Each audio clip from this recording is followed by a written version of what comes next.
Salut les amis, j'espère que vous allez bien. Moi, quant à moi, ça va un peu.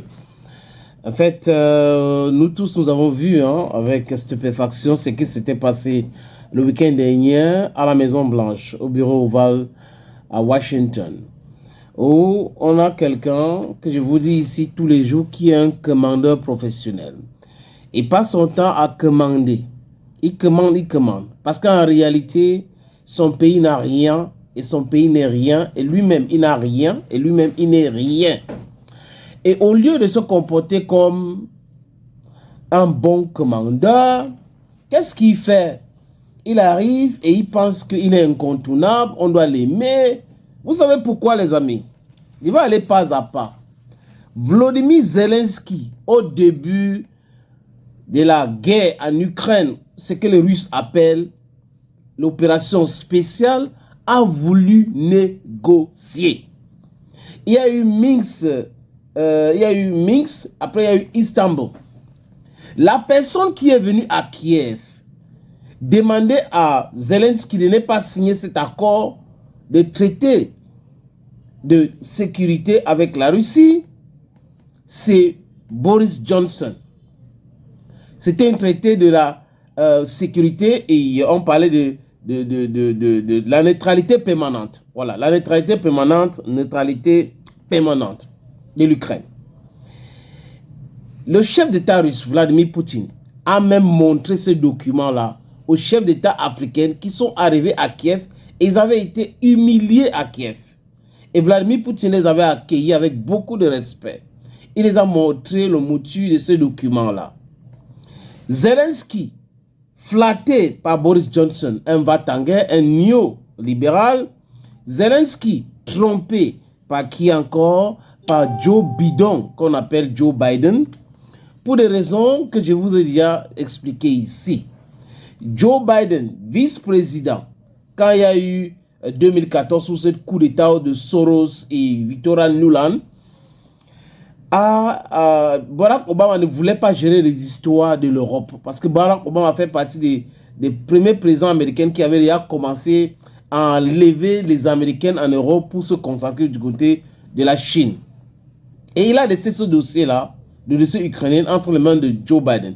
Joe Biden a donc profité pour introduire son fils dans les histoires de pétrole. Donc, quand Donald Trump devient président, quand la campagne commence, parce que Donald Trump devient président en 2016. En 2016, donc, il devient président. Tous les médias, même les médias européens, se sont mis contre Donald Trump. Donc, c'était 4 ans de batching. Et Donald Trump disait tout le temps que c'est des fake news, des fake news et fake news. Les gens ne comprenaient pas. Tous les médias mainstream que vous voyez là, il dit tous les médias mainstream au Cameroun, comme dans d'autres pays, sauf à l'AES, ce sont les médias mensonges.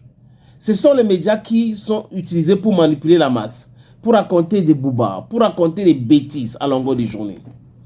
Donald Trump disait cela. Et Donald Trump, donc président, décide de demander à Zelensky, qui venait d'être élu, on peut dire ça comme ça, de façon abusive, parce qu'il est arrivé au pouvoir, c'est un coup d'État, ce qu'on a appelé la révolution de Maïdan. C'était un coup d'État orchestré par la CIA, Madame Nuland, qui a essayé de faire sa bêtise au Niger. Il a été renvoyé, humilié au Niger, a fait exactement la même chose jusqu'à ça a marché. Donc, Donald Trump demande à Zelensky de lui donner certains documents parce qu'il avait des informations selon quoi le fils de Joe Biden, Hunter Biden, était dans les histoires de corruption en Ukraine. Zelensky a refusé. Volodymyr Zelensky a refusé de donner ces documents-là. Donc, il était soutenu par Nuland et les néo-libérales. Et Donald Trump, entre guillemets, perd les élections parce qu'aujourd'hui, on se rend compte que Donald Trump avait gagné ces élections. C'est comme la Côte d'Ivoire où Gbagbo a gagné les élections. La France, Nicolas Sarkozy, le criminel, avec d'autres plaisantins comme François Hollande, ont tout fait pour faire la guerre contre Gbagbo et installer le sous-préfet en Côte d'Ivoire qu'on appelle Alassane Dramane Ouattara. En passant, les amis, c'était important, c'est un de ces détails-là. Parce que notre travail aussi, c'est de renseigner et d'informer. C'est très important. L'information est nécessaire pour nous autres, nous les Africains. Les amis, la guerre déclenche donc. Je vous ai expliqué dès le départ. Et il croyait, quand il dit il est mis pour les amis de Joe Biden, les Occidentaux, ils croyaient vraiment à leurs renseignements bidons. Dans leur petite tête, c'est que la Russie était faible. Donc, il fallait utiliser l'Ukraine pour affaiblir la Russie.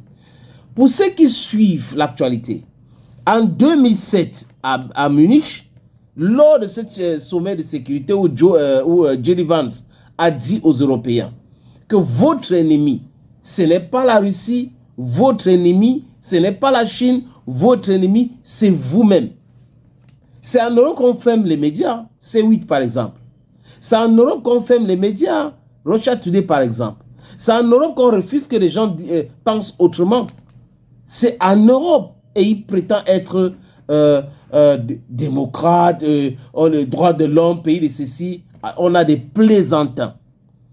Olaf Scholz, c'est un plaisantin qui a perdu les élections en Allemagne.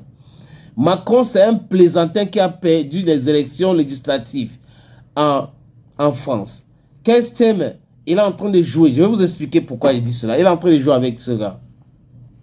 Macron est allé donc aux États-Unis. Il a mis la pression. Il a essayé de convaincre Donald Trump pour rencontrer Zelensky. Donald Trump veut faire la paix et Donald Trump n'a pas besoin de Zelensky pour faire la paix. Non, tu dois le voir vraiment parce que vraiment, tu vois, non, c'est quand même le pays pour la forme et tout ça là. Et tu as un contrat à signer avec lui. Et Zelensky donc prend la route de Washington. Quelqu'un qui vient commander, on n'a jamais vu ça, c'est extraordinaire. Jusqu'à les médias mensonges essayent d'expliquer, ils expliquent quoi? C'est le déclin de l'Europe. C'est le déclin de l'Europe. L'Europe cherche toujours à s'accrocher sur quelque chose pour pouvoir rebondir. C'est comme ça que les dirigeants européens font. Hein. Là, la guerre en Ukraine a dit que ça leur fait mal dans la tête que la guerre finisse. Parce que quand ça va finir, la réalité va les rattraper parce que l'Europe, c'est un continent ou un demi-continent brutal.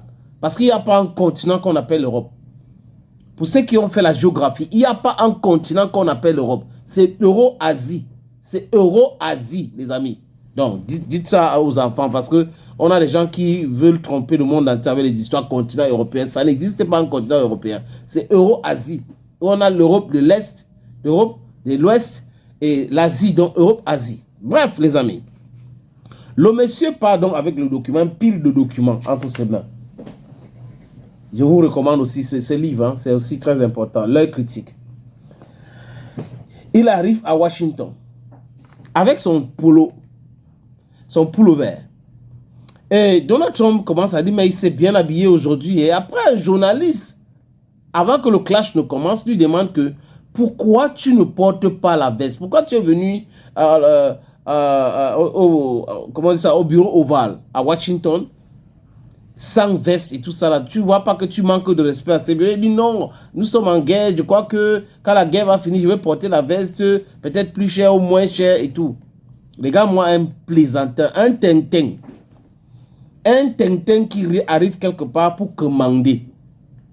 Il arrive donc, il commence à discuter. Parce que les gens se comportent comme si c'est les séquences que les médias mensonges, des manipulateurs en France ont voulu montrer, c'est pour essayer de justifier quelque chose.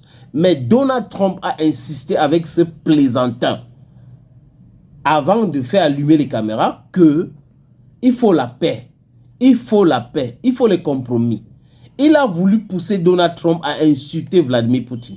Donald Trump lui a dit que tu ne peux pas vouloir discuter avec quelqu'un, tu commences avec les injures. C'est l'erreur que le faible, le nulard, c'est Donald Trump qui dit, de Joe Biden a fait. Tu ne peux pas avoir quelqu'un en face que tu vas discuter avec lui, tu commences à l'insulter. Poutine, c'est un tueur, vraiment, je ne veux pas un cessez-le-feu, je ne veux pas un cessez-le-feu. Quand il insiste de nombreuses fois qu'il ne veut pas un cessez-le-feu, c'est là où Donald Trump donc, et J.D. Vance comprennent qu'il faut que le peuple américain soit au courant. Parce que tout ça là, ce n'est pas se préparer, soit au courant de la qualité des dirigeants que c'est Zelensky. Et on lui dit donc que ton peuple est en train de mourir. Il est dans le déni et il est dans la propagande. Il commence à raconter que quand je suis devenu président, j'ai signé ceci, j'ai signé cela avec Vladimir Poutine, il n'a jamais respecté. Mais pourquoi je dis que c'est un plaisantin, c'est un comique amateur? C'est qu'il y a les accords de Minsk. Angela Merkel, l'ancien chancelier allemand, François Hollande, le comique qui ne fait pas rire, disent, quand on les a piégés, disent que cet accord-là, c'était pour perdre le temps, pour armer l'Ukraine, pour que l'Ukraine puisse faire face à la Russie. Voilà l'idée que les gars avaient. Voilà l'idée que ces gars avaient dans la tête. Et donc, comme il pense que les autres ne sont pas mieux informés que lui, il fait que pour cette narrative, J.D. Vance lui dit stop, tu n'es pas là pour la propagande. Tu n'es pas ici pour la propagande. Ça, c'est la propagande. Tu passes ton temps à dire ceci. Ton peuple ne veut pas lutter. Les militaires ne veulent pas lutter. Tu envoies les conscrits pour lutter par la force, pour faire la guerre par la force. Ce n'est pas possible. Donald Trump lui dit que tu n'as plus tous les cartes en main. Tu as perdu. Et le gars, il fait un commentaire que les gens ne veulent pas pousser pour que les autres écoutent ou comprennent. Il fait un commentaire quand Donald Trump lui dit que si, parce qu'il dit que quand la guerre a commencé, ils étaient seuls. Zelensky, c'est un tocard. L'Ukraine n'a jamais été seule. La Russie était déjà à Kiev. Et c'est grâce aux javelines américaines et les autres que les Russes sont repartis. Mais l'idée de Vladimir Poutine, c'était de mettre la pression pour signer ce traité de la neutralité permanente. Et après, il y a eu des drones et tout ça, les Russes se sont retirés. Et Zelensky voulait signer tout cela parce que les Russes étaient déjà à Kiev et voulaient prendre Kiev. Et pour ceux qui suivent cette actualité, ils avaient déjà commencé à barricader les routes, barricades sur les routes pour aller à la présidence et autres parce qu'ils avaient déjà peur. Donc c'est pour cette raison qu'ils avaient envoyé les émissaires à Minsk et à Istanbul. Mais c'est quand le bandit, le menteur, ce voyou-là, je ne vais pas prononcer son nom, il est britannique, l'ancien premier ministre, vous le connaissez. Quand il a commencé donc à arriver à venir à Kiev et à mentir, c'est là où le gars se dit que nous, je suis fort. Parce que lui-même, il est un roublard. Donc, il raconte les choses de façon partielle et parcellaire. Et il ne se rend pas compte. Il ne se rend pas compte que le monde entier est au courant. Et Donald Trump est au courant de cette actualité. La différence entre Macron, Scamer, les autres, c'est qu'ils sont dans leur mensonge. Ils savent que c'est le mensonge. Mais ils ont pensé à un moment donné que, comme Joe Biden était dans ses intérêts du blanchiment de l'argent, il pouvait continuer comme ça avec Donald Trump, comme c'est un homme d'affaires, ils aiment le business. Mais Donald Trump, ce n'est pas un va-t-en-guerre. Donald Trump a dit, et il est en train d'implémenter ce qu'il a proposé au peuple américain pour avoir la majorité au Congrès, avoir la majorité au Sénat. C'est de ça qu'il est question. C'est de ça qu'il est question. Donc, quelqu'un qui vient commander, il vient chez toi commander, après il veut te donner les ordres. Il veut t'expliquer comment la Russie est dangereuse, la Russie va attaquer les États-Unis, même s'il y a la mer, on a tous les problèmes, du gros n'importe quoi. Ce monsieur a un problème dans son cerveau qu'il faut corriger. Je répète, Volodymyr Zelensky a un problème. Donc, et après, quand Donald Trump se rend compte qu'il n'est pas en train de comprendre, il dit, ok, c'est stop là, on va en finir avec. Il est sorti, donc Donald Trump est sorti avec J.D. Vance et Marco Rubio. Marco Rubio, c'est le ministre américain des Affaires étrangères, dont on l'appelle secrétaire d'État. Ils sont allés faire des réunions à 3. Ils sont revenus dire à Zelensky et ses amis, la délégation ukrainienne, que vous pouvez partir. Les gars disent qu'on a des documents à signer. Les gars ne voulaient pas partir. Parce qu'il y a une image où une diplomate ukrainienne pleurait quand la conversation là, continuait. Elle a pleuré. Comme pour dire que mon président ne comprend pas grand-chose. Il discute avec les États-Unis d'Amérique qui nous aident. Si les gars, nous abandonnent maintenant, c'est fini pour nous. Parce que la vérité, c'est que l'Europe, actuellement, ne peut rien face à la Russie. Donald Trump est au courant. Il sait que ce sont des agitateurs. Ils sont agités. Je vais revenir sur ça rapidement. Donc, Zelensky a été chassé. Zelensky a été chassé. C'est pour cette raison que personne ne l'a accompagné. Et quand il part quelques minutes après, il commence à dire merci, merci. Alors que Gideon Vassal dit, depuis qu'on a commencé cette réunion, est-ce que tu as déjà dit merci? Le mec n'a pas compris. Il devrait s'enchaîner en disant, il dit non, j'ai toujours dit, est-ce que tu as dit merci depuis qu'on a commencé cette réunion? C'est sur le tweet, donc sur X qu'il a commencé à dire merci, merci. Il a tweeté toute la journée, tout ce week-end, il passait son temps à tweeter. Et là, Macron, qui était au Portugal, l'appelle. Nous, on est ensemble. Et vous avez les faiblards comme Pedro Sanchez, le premier ministre espagnol, qui devait régler le problème de sa femme concernant la corruption. Il dit, je suis avec toi. L'Espagne avec l'Ukraine, ça pèse quoi? Militairement, c'est quoi? Ça ne représente rien du tout, les amis. La France, ça ne représente rien du tout. Les histoires des parapluies nucléaires, la France a quelle quantité de têtes nucléaires? Rien du tout. Rien du tout. Donc, Scammer décide qu'ils organisent une réunion rapidement à Londres. On a fait Zelensky a rencontré le roi et tout ça. Et les Britanniques lui ont donné un prêt de 2 milliards et poussière. Mais ça ne suffit pas, c'est insuffisant parce qu'après, avec cet argent, il faut acheter les armes. Et vous allez acheter les armes où? Britanniques, ils ne fabriquent pas assez les armes. Françaises ou européens, ils ne fabriquent pas assez les armes. Américaines, ils vont bloquer. Donc cet argent-là va finir entre les poches de Zelensky et ses amis pour aller acheter les maisons, peut-être à Sicile, en Italie ou à Monaco. C'est comme ça. Et Donald Trump est au courant que c'est des corrompus. Il sait que le président français est corrompu. C'est un banquier, Rockefeller, tous les autres. Quand ils finissent la réunion d'or, Zelensky, les amis, tweet encore qu'il veut signer un accord sur les minéraux avec le président Donald Trump. Donc, il comprend que c'est compliqué. Il dit après, c'est-à-dire qu'il est en train d'écrire chaque fois, il dit après que ça sera compliqué si les Américains ne sont pas avec eux. Donc, même comme les Européens disent qu'ils sont groupés, ils vont aider l'Ukraine, il sait pertinemment et il continue à dire, je vais signer les accords, cet accord sur les minéraux avec le président Donald Trump. Le président Donald Trump nous a aidés, vraiment, il ne peut jamais avoir la paix en Ukraine sans les Américains, ça ne va pas. Et il dit encore hier que, à part lui, personne d'autre ne peut être présent actuellement en Ukraine. Donc, il a peur parce que les informations qui viennent de Washington, c'est que la Maison-Blanche ne veut plus de Zelensky comme président de l'Ukraine. Donc, c'est cette peur-là qui les envahit aujourd'hui.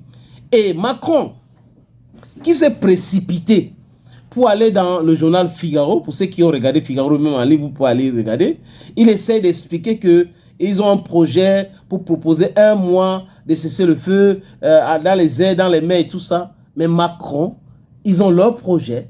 Ça reste leur projet parce qu'ils ne peuvent imposer à personne. Les Russes et les Américains se sont déjà rencontrés. Ils n'ont pas besoin de l'Union européenne. L'Union européenne n'est rien. Ce n'est pas un État. Aussi, la von der Leyen ne parle pas au nom des chefs d'État européens et au nom du peuple européen. Von der Leyen, c'est un bureaucrate. C'est un bureaucrate corrompu qui est détesté par les Européens, en vrai dit. À vrai dit, détesté par les Européens. Donc, M. Zelensky, tu veux maintenant discuter avec Poutine parce qu'il a dit à Londres qu'il est prêt à négocier avec Vladimir Poutine. C'est fini.